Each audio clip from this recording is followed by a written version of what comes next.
On to the Red Sea now, or should I say the Houthi backwaters. It's been the surprise package of Israel's war. Iran is not doing anything, Hezbollah is not retaliating, but Yemen's Houthis are doing a lot.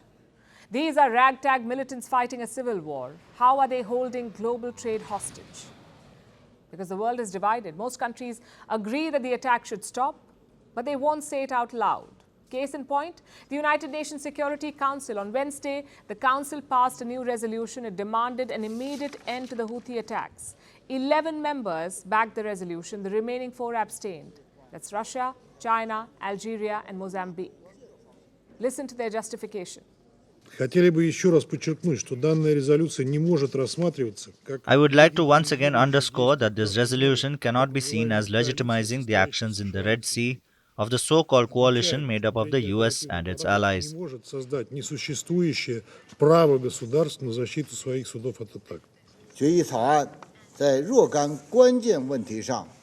The draft resolution remains ambiguous on several key issues, which makes us worry that it might not be able to achieve the intended effect or even lead to negative consequences.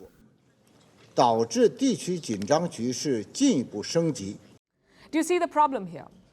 They won't send warships, they won't condemn the Houthis, they won't back a resolution, but they won't veto it either. What does that tell you? No one wants to be the bad cop against the Houthis. They fear it will be seen as anti-Palestine. Why? Because the Houthis claim to be fighting for Palestine. It's not just Russia and China. Arab countries are also guilty here, especially Jordan and Egypt. Egypt earns around $9 billion annually from the Suez Canal. It's a mainstay of their economy. If ships don't use the Red Sea, Egypt will lose that money. Same with Jordan. The Red Sea is vital for their trade. It carries 33% of their imports and 54% of their exports, yet both these countries are silent. They would much rather suffer losses than speak out. So the Houthis simply carry on. Even the military muscle has not scared them. Just look at all the deployments. India leads the list. The Navy has deployed 10 warships in the region. That's the Red Sea plus the Arabian Sea. The US has deployed 3. The UK has deployed 3. Sri Lanka is planning to send 1. France, Italy, and Spain have 1 each, and Pakistan has 2 or 3. That's all the deployments we know of. Put together, around 23 warships. We're talking about advanced lethal war machines. 23 of them. But the Houthis don't care. On Tuesday, they took things up a notch. Some 21 drones were fired at vessels in the Red Sea. It was the largest Houthi attack yet. Thankfully, none of them hit their target. They were shot down by US and UK warships. But you can't shoot down every drone. Neither can you escort every ship. So what more can these countries do? Well, some experts say hit back. Don't just defend ships, go on the offensive. Both the US and the UK have now hinted at that. We've warned them.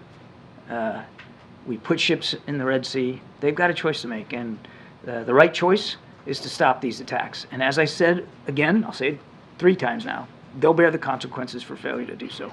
So we call on Tehran, but also directly on the Houthis. This absolutely must stop. There will be consequences if it doesn't. And they have, I'm afraid, failed to heed the warnings issued on the 3rd of January.